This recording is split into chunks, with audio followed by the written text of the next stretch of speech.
Hi, good morning everyone. So today I'm going to present you my final project of cultural space for this subject. Here's an overview of what I'm going to present later. Start with the introduction. For the proposed site, it's an old cinema that has been repurposed as a cultural hub, mainly for events and F&B retails after being burned down in 2007. So the approach of the repurposing is to restore back the functionality of the old building. The site is located in an old street named Jalan Sultan. It was being Chinese cultured before, and as time goes by, it has become more diverse. Moving on to the society and environment around Rex KL. First to talk about is the current environmental issues, which is the environment quality of the site. The street is crammed by old buildings with a narrow sub-road in between, and the ventilation is poor when there's only a few vegetation around the site. And for the safety of the street, a lot of homeless and foreign laborers are found to be living around the area, and the environment is dim when it comes at night. And the road is narrow that can easily cause heavy traffic congestion and even car accidents. Next slide is the current economic issue that talks about poverty when homelessness and foreign labor are compounded by the economic situation where they need to live in a place with poor conditions. Also, unemployment among young generation is one of the economic issue where traditional trades are dying nowadays and lack of backups from the young generation to sustain the business. Next up is current social issues, which the site has a higher crime rate, especially at night as the environment is dim that it is easier to do crimes. The site also has the issue of lack of awareness on the disabilities, where there isn't any standards for disabilities and it's unsafe for the handicapped and the building is not in the good condition as well. Coming to the part of Future XKL, the site has a high mobile sociality when a lot of youngsters are found holding at this area. The place has turned into a hot hipster hangout when some of the old shop houses have been repurposed as cafes. Also, there's a number of senior citizen groups still found hanging around at this area, where some of them are the sole vendors, and most of the senior citizens will still gather around at the stalls for breakfast with their friends or family. And for my future concept approach, I propose to do a future workplace that having a few elements, and the first is intercultural communication, that people from different places can interact and socialize together. The second is future of work preparation, meaning that giving opportunities for youngsters to start up new business, and the next will be the community conservation, is to provide a better place for the stall vendors and their customers, while the last is the sustainable lifestyles. It's to do something better for the community of the site. My idea is to do a combination of co-working and food market that is function for co-working and socializing. So the co-working spaces are mainly for people to have more freedom to move around in comfortable surroundings and make it easier to do their jobs. So the main features included the phone booth, cafe-style hot desk, formal and informal meeting rooms, soft sittings, quiet nooks, outdoor terraces, and media rooms. Moving to the other part is the food market idea. So it's basically to provide more opportunities for young locals and accommodate the food stall vendors, forming local culture inside the building and keep the community growing stronger. So this space will be equipped with vendors lots for the food market, an outdoor dining space, indoor communal dining areas, private rooms, a bar area, and a live band stage. Moving to the stakeholder analysis part. So for the client I approached to is WeWork. So it's a company that mainly provide co-working spaces for startups and small business. And the vision of the company is to create a hybrid workplace for people to work in a more dynamic way. This is the stakeholder mapping and analysis. The listed stakeholders below are the main key actors of the proposal, and each has a strong connection to one another. Each stakeholder has been analyzed in different identifications and classifications along with their key concerns to this proposal at the table below. Moving to the last part of this presentation is the case studies research and analysis. First case study is Box Park, a mixed-use cultural space. So the site is located at Croydon in London, nearby the busiest train stations in town, and has attracted a lot of independents and local food retailers. So the concept of the project is for shopping and gathering while adding a fresh energy into the urban context. So this concept takes on the traditional indoor market, bringing a lively energy to the site area. Other from the F&B concept, it also welcomed the independent and fresh thinking business. And here's the site layout of the project. For the design statement, the pared-down raw aesthetic integrates into the design language, and a very strong graphic and visual identity is applied to the project as well. Special feature of the project is the change of level between the station entrance and the road that adds some interest to the site. And the next feature is the semi-enclosed market hall as a central focus to the scheme. Also, the project had used the shipping containers as the building materials to build up the entire thing. For the sustainable approach of this project, it has upcycled shipping containers that reduce the carbon footprint during the construction process, and also the use of polycarbonate as the roof also reduces the energy consumption of the building as well. Coming to the second case study, it's Second Home Hollywood office, an office building which mainly for co-working.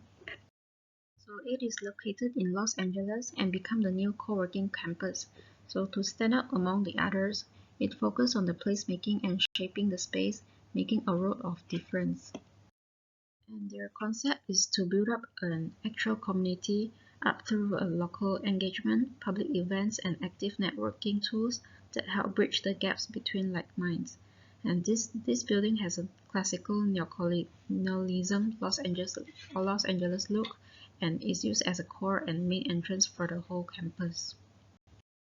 As for the special layout of the building, in this existing building there is 320 roaming places located in the ground floor, and on top of the existing parking lot there's 60 new oval-shaped individual offices and meeting rooms are placed surrounded by a garden that will be the second home for almost 700 people. So there's also a 200-person auditorium will be host for the cultural program like spanning talk screenings, folk music, and performances. So the other facilities also included a recording studio to make podcasts. While at the upper level there are additional offices with 200 workspace and equipped with common facilities such as cafe, bar, restaurants, events and conference hall, resting areas, and open terraces all around the building.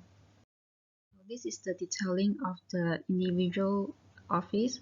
So the individual office are shaped in oval shape and scattered around the garden, built with 4 feet of soil on top of a parking slab. So the transparent curved wall allows the 360-degree of horizontal views of the plants, giving the feeling to be working among the nature. And for the sustainable approach of this building is the plantation and greeneries to reduce the temperature and provide shade, helping the building to reduce in energy consumption. And the clear facade eliminates the necessity of artificial lighting, helping the building to reduce in energy consumption without open more lights. And there are also operable openings, allowing the natural cross ventilation, and all the water at the site is collected for water storage, and this one is to reuse the water for irrigation. And the last one is it has replaced the about like a lot of square feet of landscape, so the footprint of the built environment has been returned to the natural environment. Now, moving on to the third case study, Casina Innovation House is also a co-working space and offices located in Brazil. So the Casina Innovation House is the newest digital technology center in Brazil, and the project is about a heritage building that is built in 1896 and abandoned since 1960. So it is then converted into a studio dedicating to co-working and meeting place for digital economy makers. The original character of the building is preserved with its mortar pigmented and the red sandstone power facade to show the beauty of imperfection. And the building is now reutilized to foster creativity and informal or informal meetings for the development of this new economy. So the facades of the building have been degraded for decades and taken over by vegetation, and the ruined condition is preserved as the building is the last representative in Manaus of a facade with pigmented plaster with local red sandstone powder.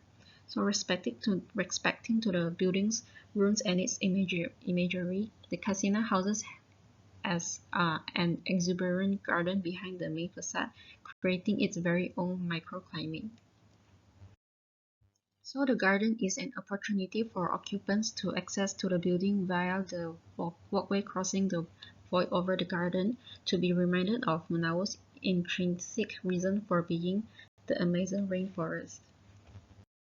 This is the special layout of the project and showing what's happening inside the building. So the project is sustainable as the width of the building is reduced by inserting the tropical garden and its microclimate.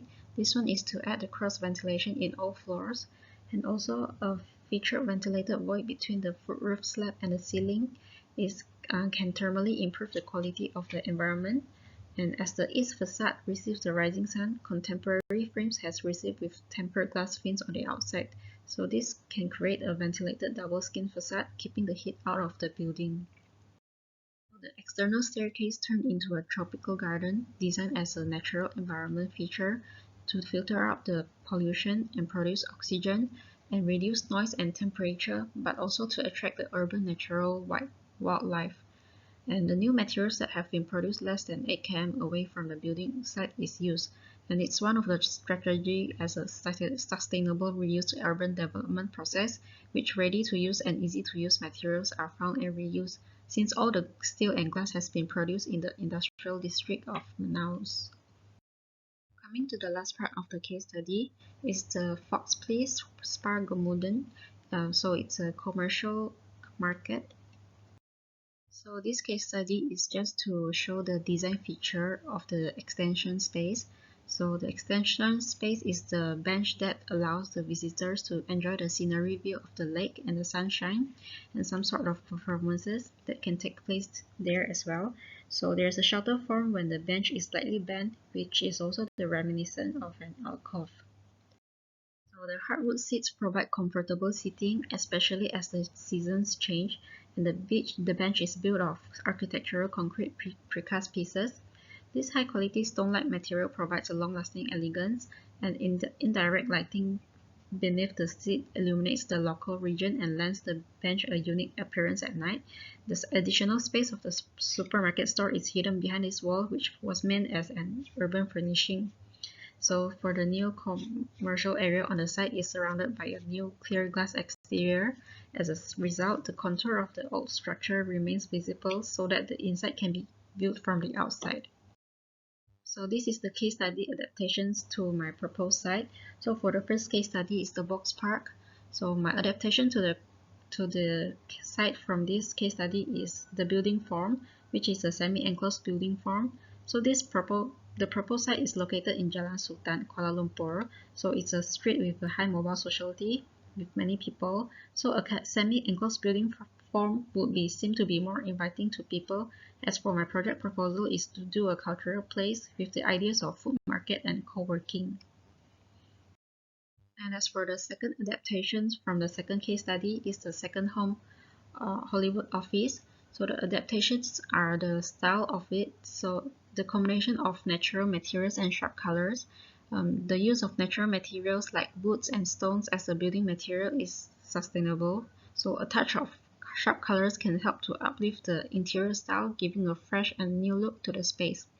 While the second adaptation is the sustainable feature, bringing the plantations and greeneries in the building. So the climate of the site is high and the cross ventilation is rather poor when there is only a little amount of vegetation around the site.